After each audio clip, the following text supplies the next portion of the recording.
curious ako, brother. Opo. Yung tungkol dun sa pagtitinda ng alak, was that an instruction coming from the management ng MCGI? O was that an act done by an individual within MCGI? An individual within MCGI. Yun nga po yung mga tinatanong ng mga kapatid sa akin. Kasi iniisip ko rin at the same time, syempre, kumbaga, tumitimbang ako at tinitignan ko rin yung justice at the same time na mahirap naman kasing paaminin ng isang tao sa bagay na hindi naman niya ginawa. Exactly. So kung naiintindihan ko yung konsepto at outcry ng mga tao at mga kapatid na nagsasabing kailangan umamin si Daniel Razon. Pero naiintindihan ko rin naman yung konsepto na kung hindi naman galing kay Daniel Razon yung instruction na magtinda ng alak, wala rin naman siyang obligasyon na umamin dun sa konsepto ng yun. Actually, brother, sinabi ko yun, tinakel ko yan, yung issue na yan sa mga previous video. Na hindi naman ikaw ang nagkasala eh. At hindi rin naman si Brother Ed nagkasala. So yun, magandang araw mga kaibigan. Muli, isa na namang kasinungalingang video mula kay Badong na patungkol doon sa mga bagay-bagay na ipinipilit na ang MCGI ang may kagagawan doon. So hanggang sa araw na ito, hindi nagsitigil itong mga exeter at sa pangunguna ni Badong na sisirain talaga nilang MCGI. Subalit mga kaibigan, ako muna ibabati sa inyo. Magandang araw po sa ating mga ka-MCGI. Kumusta na po kayo? At ang akin na lang po panawagan dito na akin din namang pinagsusumikapang mahadlangan ang mga kasinungalingan nitong mga exeter sa pangunguna ni Badong na huwag tayong basta-basta magsipaniwala sa mga ito. Dahil sabi nga, sa 8:44 ng Juan, ang ama kasi ng mga ito ay ang demonyo. Siya ang ama ng lahat ng mga kasinungalingan at siyang ginawa naman ng mga exeter na ito. Di ba pag kasinungaling, wala talagang katotohanan ng sinasabi sa mga ito, kagaya nitong si Badong, dahil ito si Badong unang-una nang dahil po sa kanyang napakalaking galit sa pamilya Razon na idinadawit niya ang kapatiran ng MCGI. So balik mga kaibigan, ito sa video na ito, akin pong bigyan ng reaksyon ang mga sinasabi ni Badong. At ito atin pong balikan pansumandali at dito po tayo mag-umpisang magbigay ng ating mga opinion at mga komentaryo sa bagay na ito. Brother. Opo. Yung tungkol dun sa pagtitinda ng alak, was that an instruction coming from the management ng MCGI? O was that an act done by an individual within MCGI? So yun po, ang kanila pinag-usapan dito sa pangunguna nitong si Badong ay ang tungkol doon sa Area 52 na hanggang sa ngayon hindi makamove on ang mga kumag na ito. At dahil dito sila nakikita ng maliit na butas para masira ang MCGI. At sinasakyan din naman ang issue na ito ng mga iglesia dyan ng nasa kadiliman upang pasamain lalo ang MCGI. Subalit hindi kayo magtatagumpay, baka akala nyo. Dahil siyempre ang bagay na ito ay bunga lang naman sa napakalaking galit ni Badong sa MCGI or sa pamilya Razon na idinadawit niya ang MCGI. So gaya ng kanilang napag-usapan na itong Area 52 or ang pagtitinda ng alak ay kasalanan ng MCGI, lalo na sa namumuno nito, lalo na kay Brother Daniel. Pero kita nyo naman mga kasinungalingan dito. Walang kinalaman ang Brother Daniel na yan. At lalo nang walang kinalaman ang Brother Eli. At siya namang palang salot dyan, ang salot dyan ay si Ulysses.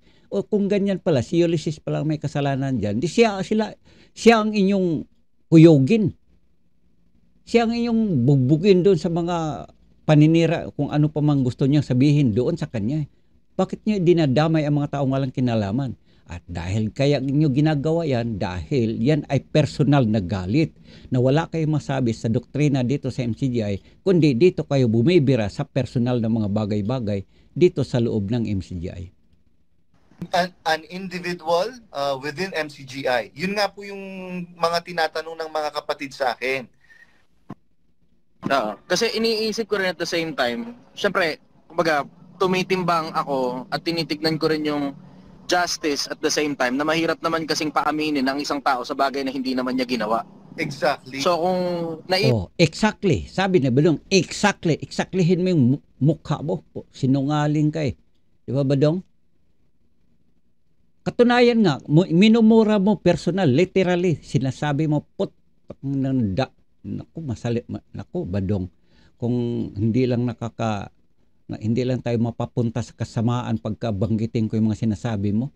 May personal ka kasing galit sa pamilya Rason. Sabi mo nga, demonyo ang nanay mo, Daniel Rason. At si mismong si Daniel Rason, pinagmumura nitong si Badong. At sinisira pa niya ang karangalan ng asawa ni Brother Daniel na walang iba kundi si Eileen. Sorry po, baka nagkamali ako. Yung asawa ni Brother Daniel ngayon. Wala namang ibang dahilan dyan. Kung doktrina, wala silang inilabas na issue dyan. Hindi sila masyadong focus doon, kundi doon sila sa personal na bagay. Anong kinalaman dyan sa ikaliligtas? Di ba Badong? Bunga lang yan sa sobra mo at napakalaki mong galit sa pamilya Rason. At dinadamay mo ang MCGI. Yan ang totoo dyan. Kaya ikaw Badong, magtigil ka na. You better shut up and go to hell. Puro na lang kasinungalingan pinagsasabi mo. Paninira ng paninira. Ano kasalanan ng kapatiran at dinadamay mo? Di kung may problema ka sa pamilya Rason, doon i-demanda mo kung gusto mo i-demanda. Umuwi ka sa Pilipinas, huwag kang magkiyaw-kiyaw dyan sa ibang bansa. Kayo naman mga Exeter, ito bang ina-idol nyo? Badong, sinungaling to eh. Ito lang nga sinasabi niya, walang kasalanan ang Brother Elib at ang Brother Daniel doon tungkol dyan sa Area 52. Ang may salot dyan si Billamin, si Ulysses. Di siya ang inyong kuyugin doon. Dahil ba na sila ang tagapangasiwa sa kapatiran? Ang Brother Daniel, ang Brother Eli ngayon, ang inyong pinagbubuntunan ng galit? You better shut up mga Exeter. Lalahatin ko na kayo, kasama ka na CJ. Katunayan, ngayon lang kayo nagkiyaw-kiyaw dyan nang wala ng Brother Eli. At ito na nga ang sinasabi ni sinungaling na Badong na to, walang kasalanan. Sabi niya, walang kasalanan ang Brother Daniel at ang Brother Eli. Ngayon, ang gusto ni Badong, yung kanyang sinungalingan ilagay sa bibig ni Brother Daniel at paaaminin tungkol dyan sa tinda ng alak. Kung ganyan pala Badong, si Ulysses ang bugbugin mo doon. Sinungaling ka Badong nga. Ngayon pa lang sinasabi ko, sinungaling ka. Bakit nyo pagbuntunan ang Brother Daniel at ang Brother Eli patungkol dyan sa alak? Alakin yung mga mukha nyo, saksak yung bibig mo Badong. Sinungaling ka napakalaki, mas malaki pa sa pagmumukha mo Badong eh. Iintindihan ko yung konsepto at outcry ng mga tao at mga kapatid na nagsasabing kailangan umamin si Daniel Razon. Pero naiintindihan ko rin naman yung konsepto na kung hindi naman galing kay Daniel Razon yung instruction na magtinda ng alak, wala rin naman siyang obligasyon na umamin dun sa konsepto ng yun. Actually, brother, sinabi ko yun, tinakil ko yan, yung issue na yan sa mga previous video. Na hindi naman ikaw ang nagkasala eh. At hindi rin naman si Brother Eli nagkasala. At hindi rin naman si Brother Eli nagkasala. At hindi naman ikaw nagkasala. O kaya sinungaling ka nga eh. Bakit mo idinidiin at inildawit mo ang pangalang Brother Daniel? Kabadong, umayos ka Badong ha? Anyway, hindi pa tapos ang mundo. Hindi pa nagwawakas ang mundo Badong. Magbago ka na Badong. Kung hindi ka man maligtas papuntang kalangitan, mapunta ka sa impyerno. Bahala ka sa buhay mo pero wag mong idawit ang mga taong walang kinalaman sa mga pinagsasabi yung Area 52 at saka mga alak na yan. Si Ulysses pala may kasalanan, siya ang inyong sisihin doon.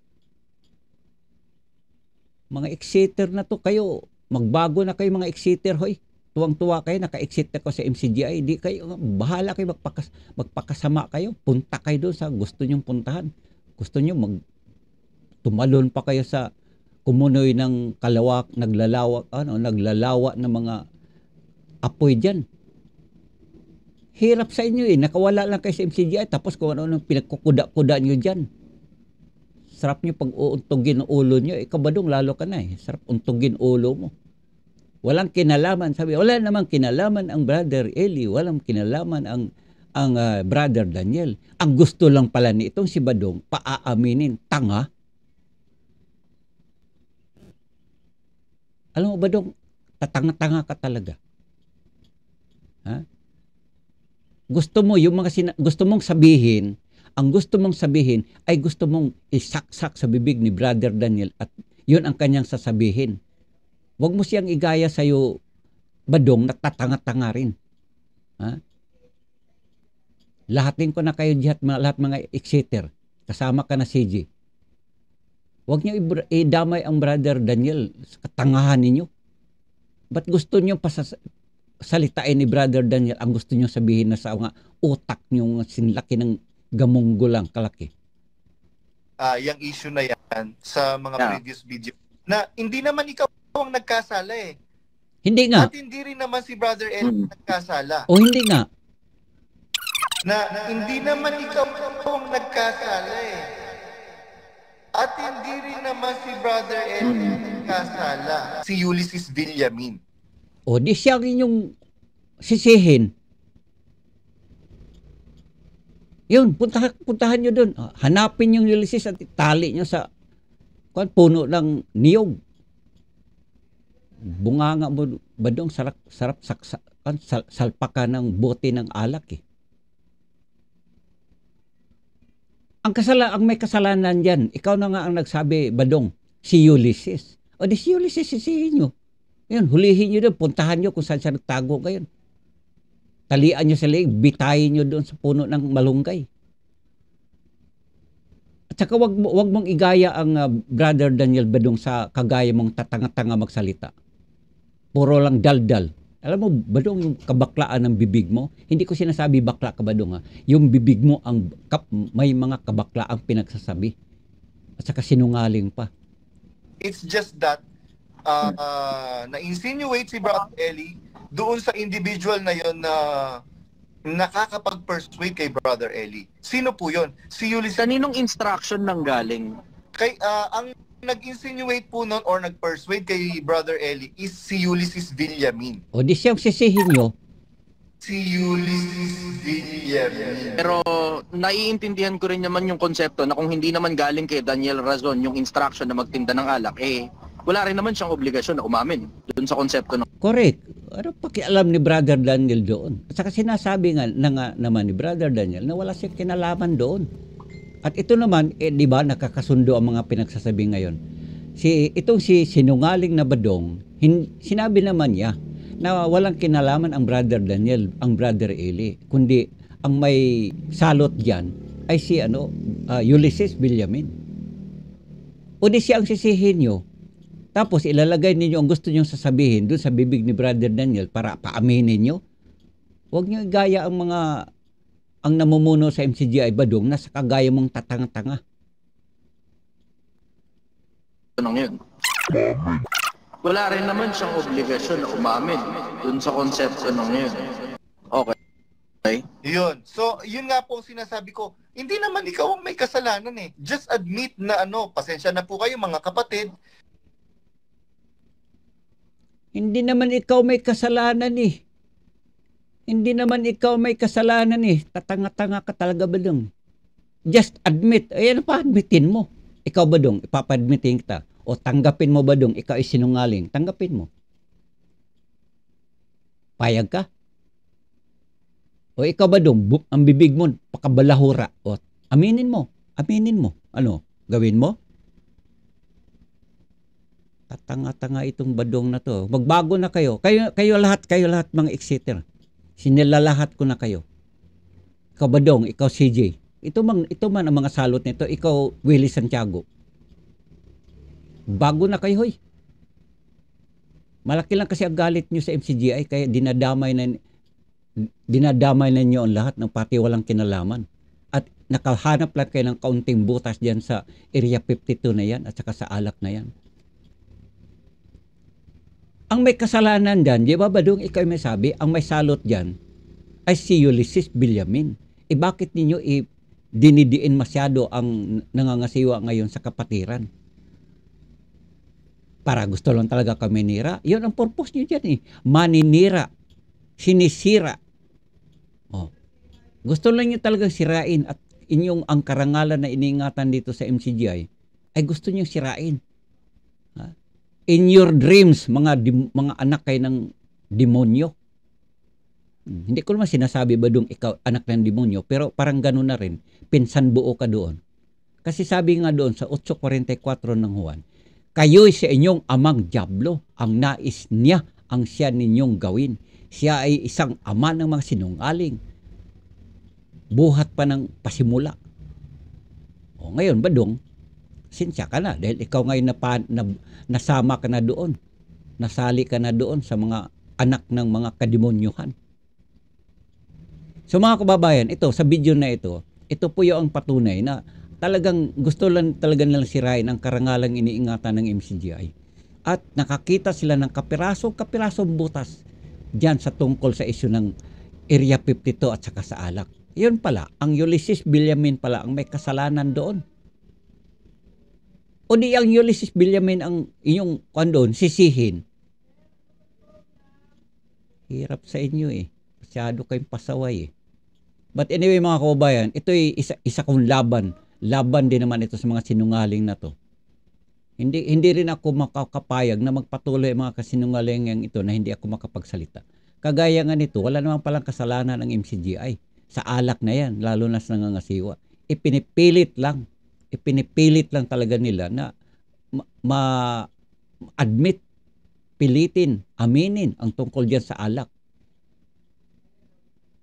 Okay, so hanggang dito lang po na mga kababayan, ang isa namang bahagi ng ating pagsagot sa mga kasinungalingan ng mga exeter sa pamumuno ni Badong at ni CG at marami pang iba dyan. Mga kababayan, hanggang sa muli, maraming salamat at babay na po muna.